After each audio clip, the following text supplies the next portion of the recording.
بسم اللہ الرحمن الرحیم۔ اعوذ باللہ من الشیطان الرجیم۔ بسم اللہ الرحمن الرحیم۔ مکاسب ثوم کتاب البیع، سبق نمبر 144، شرائط الوزین میں سے چھٹی شرط العلم بقدر المثمن۔ تو اس حوالے سے جو مسئلہ بیان ہو رہا تھا وہ یہ تھا کہ وہ چیز کے اختبار جسے فاسد کر دیتا ہے، خراب کر دیتا ہے، اس کا بغیر اختبار کے بیچنا بھی جائز ہے، دلیل اجماع ہے۔ اور نیز یہ کہ متن عقد میں اشتراط صحہ کی قید لگانا معتبر نہیں، بلکہ وہی اصالہ سلامہ پہ اعتماد کر لینا کافی ہے، اس اصالہ پہ، جیسے کہ لا یفسد الاختبار کا بھی یہ حکم تھا۔ البتہ فرماتے ہیں یہ قول فقہا کی ایک جماعت کے خلاف ہے کہ وہ فرماتے ہیں نا، ضروری ہے کہ اس صورت میں آپ اشتراط صحت کی قید لگائیں، یا یہ کہ بائع کہ میں عیوب سے بری ذمہ ہوں، یا ان میں سے کسی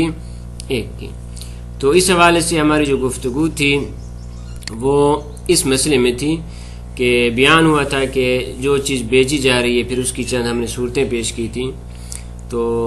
دوسری صورت کا حکم یہاں پہ ذکر ہو رہا ہے کہ جب اس فاسد کی قیمت نہ ہو، کاسر کے بعد، اس میں تصرف کرنے کے بعد اگر فاسد کی قیمت نہ ہو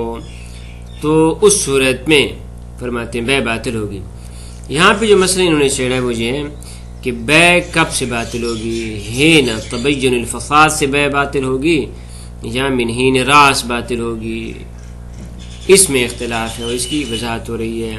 فرماتے ہیں یبطل البیع فی الثانی، دوسری صورت میں، دوسری صورت یعنی معلم یکن لفاسد قیمہ،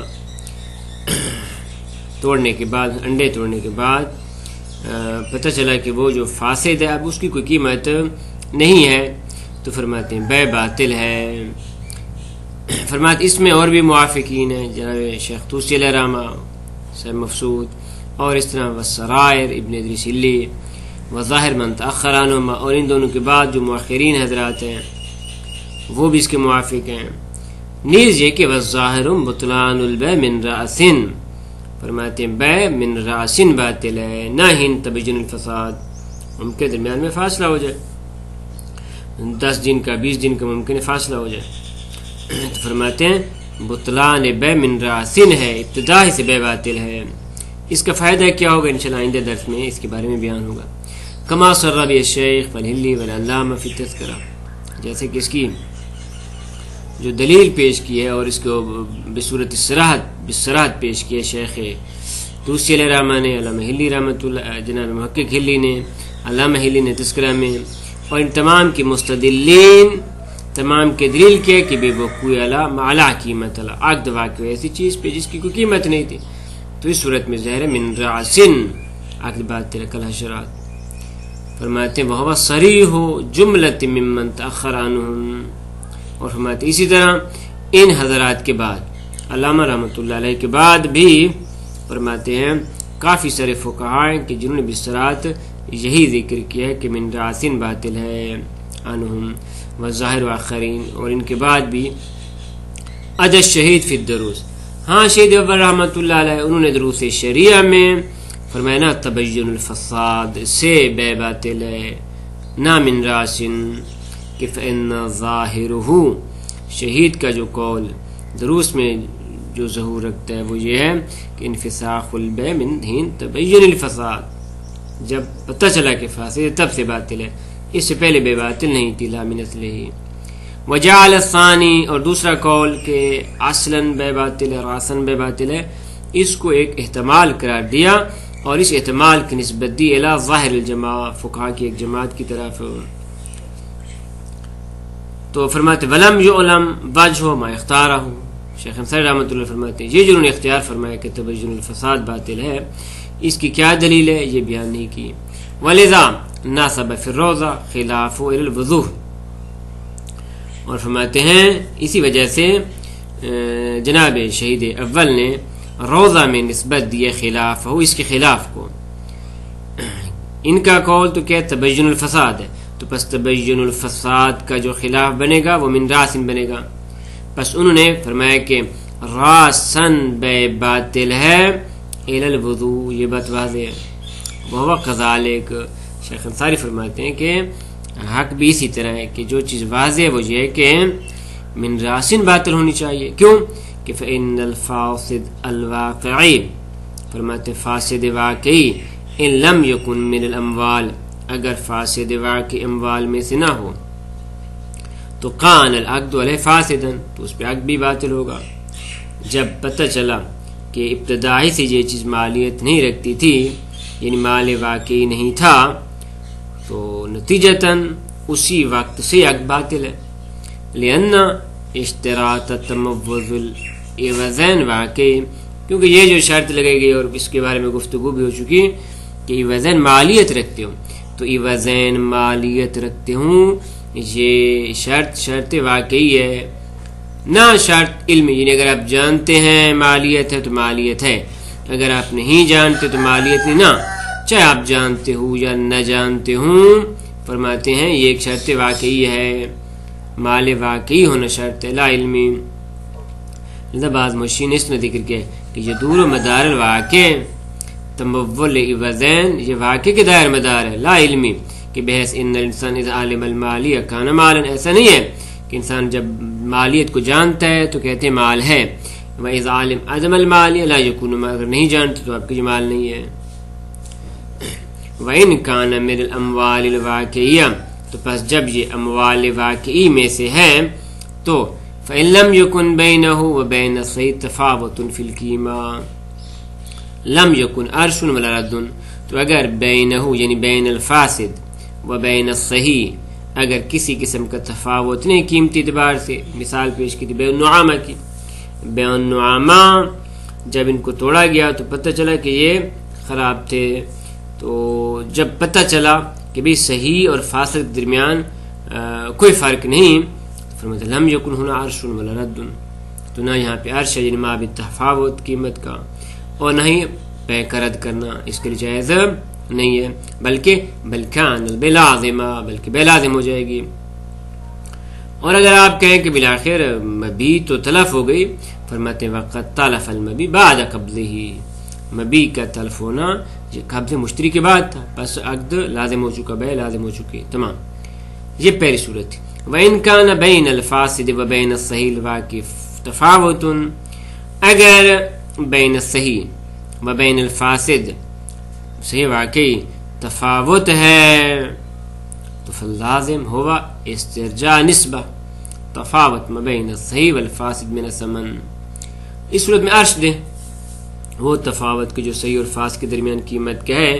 فرماتے ہیں وہی تفاوت اور وہی نسبت آپ واپس کریں، یعنی اسے لے لیں، بائع سے لے لیں. لا جمیع ثمن، پوری کی پوری ثمن واپس نہیں کر سکتا، جس نے مثلا ہم اس کو قبول نہیں کرتے اور آپ کو یہ سارے پیسے اپنے واپس کر دیں، فرماتے یہ جائز نہیں. الا، ہاں البتہ ایک صورت ہے، اللہم الا یقال انہ مال واقعی الی حین تبین الفساد، کہ یہ مال واقعی تھا یہاں تک کہ فاسد ہونا پتہ چلا، تو فاسد ہونے کے بعد اس کی مالیت ختم ہو رہی ہے. تو فَإِذَا سَاقَطَ عَنِ الْمَالِيَّةِ لِأَمْرٍ سَابِقٍ عَلَى الْعَقْدِ، کہ جب مالیت ساقط ہو رہی ہے اس بنیاد پہ کہ عقد سے پہلے کوئی امر پیش آیا، تو فرماتے ہیں وہ فساد واقعان، تو اس صورت میں کہیں گے کہ یہ فساد واقعی ہے. تو نتیجہ کیا بنے گا؟ نتیجہ یہ بنے گا کہ یہ پھر بائع کے ہاتھ سے جانا چاہیے. اوپر تو ہم نے بیان کیا کہ مشتری، کہ قبض کے بعد مشتری کا مال تھا، لہذا وہ رد نہیں کر سکتے، زیادہ عرش بن رہی ہے، پوری قیمت واپس نہیں کر سکتا. مگر اس صورت میں کہ جب ہم کہہ لیں کہ یہ مال واقعی تھا تبین فساد تک، اور جو مالیہ سے یہ چیز ساقط ہو رہی ہے یہ عقد سے پہلے تھا،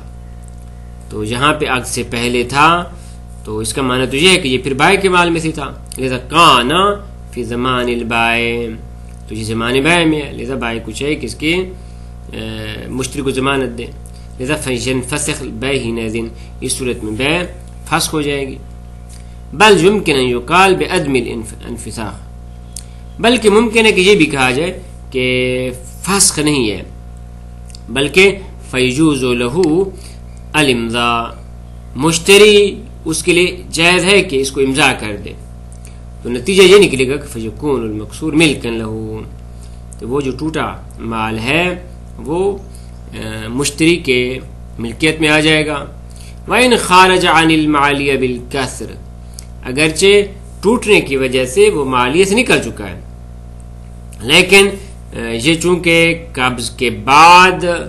مالیت سے نکلا ہے لذا صحیح ہے اس کا، یعنی یہاں پہ اگر کوئی اشکال کرے کہ بھی جب ایک چیز مالیت نہیں رکھتی تو اس پہ عقد کیسے صحیح ہو سکتا ہے اور ملک کی مشتری میں کیسے آ سکتا ہے، اس کا جواب یہ کہ یہ اس کے ہاتھ میں آنے کے بعد گویا کہ ٹوٹی ہے لذا عقد صحیح ہے اور اس کی ملکیت میں آ سکتی ہے۔ وَحَيْثُ إِنَّ خَرُوجَهُ عَنِ الْمَالِيَّةِ، اور چونکہ پہلے بیان ہوا کہ اس مبیع کا مالیت سے خارج ہو جانا لِأَمْرٍ سَابِقٍ عَلَى الْعَقْدِ، ایسے امر کی بنیاد پہ تھا کہ جو عقد سے پہلے تھا، تو كَانَ مَضْمُونًا عَلَى الْبَائِعِ، فرماتے ہیں بائع کے ذمہ ہے کہ ضامن ہے۔ وَتَدَارُكْ هَذَا الْعَيْبِ، اور اس عیب سے کیا مراد ہے، یعنی فوات المالیہ، پہلے مثلا مالیت تھی لیکن امر سابق کی بنیاد پہ مالیت ختم ہو گئی، تو یہ جو عیب ہے اس کا تدارک لا یکون الا بدفع تمام الثمن، نہیں ہو سکتا مگر یہ کہ بائع پوری کی پوری قیمت مشتری کو واپس کر دے۔ لیکن فرماتے ہیں یہ جو ہم نے تعویل کی ہے شہید اول کی عبارت کی، اس میں کیا ہے لیکن سیجی معافی ہے، اس میں جو اشکال آگے آ جائے گا کہ یہ کیا ہے، من مخالفت القواعد والفتاوی، قواعد فقہی کے خلاف ہے اور فتاوی کے بھی خلاف ہے۔ وفی ہے، اور اس میں جو اشکال جہاں پہ جنہوں نے بیان کیا وہ اس طرح کہ وضوح کون مالیت عرف شرعا من حیث ظاہر،